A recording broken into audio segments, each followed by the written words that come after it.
attractive, he wrote. Freuchen began the expedition as a boy and returned a man. Cold-hardened, familiar with hunger, loneliness, and the necessity for humor, self-discipline, and dogged optimism in the face of extreme hardship, Freuchen had served his apprenticeship in the far north. Those harsh experiences prepared him for a life living among and becoming part of Inuit society in Greenland, and would bring him a deep joy he could not have previously imagined. That life and the subsequent book, Arctic Adventure, would not have come into being without a stroke of remarkable luck.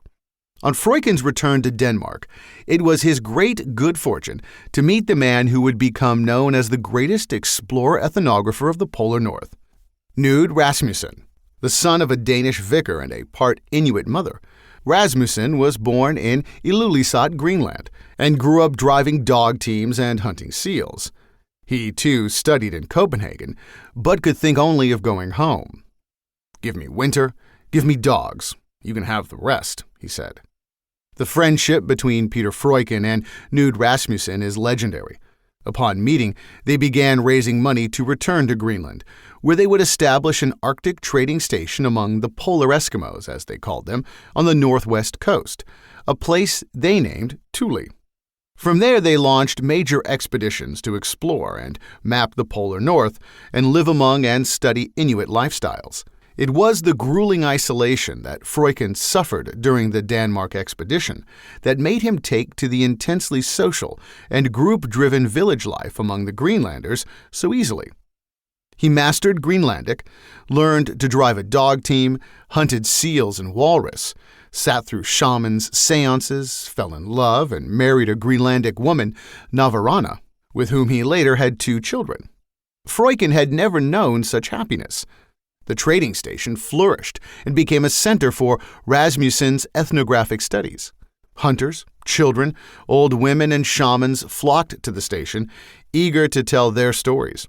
Inuit village life, its close quarters, its dirt, squalor, and shamanic ecstasy, its alternating seasons of darkness and light, acted on Freuchen as a tonic. The wild, prescient, fun-loving villagers, especially Navarana, rescued him with affection from the uselessness he had felt in the so-called civilized world. Freuchen was big-boned, bearded, and bearish.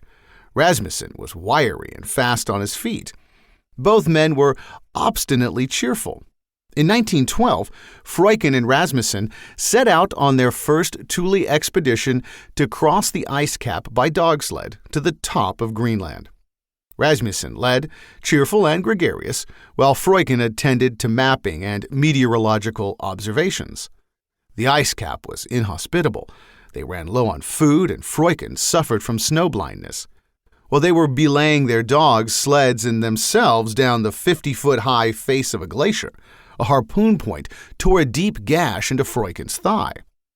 "I was now in such a state that I could do nothing," he wrote. "My eyelids were as thick as my lips, and I could only pry them open with my fingers. I could not walk without reopening the wound in my leg." And so Freuchen waited while the others did the exploring. From then on, during every expedition, Freuchen found his niche as the campjack, attending to local details of hauling freight, repairing sleds, and building winter headquarters, while Rasmussen went far afield. During other years, he stayed at home, Thule, with his beloved Navarana and his children. In 1921, Navarana died of the Spanish influenza, leaving Freuchen emotionally destitute.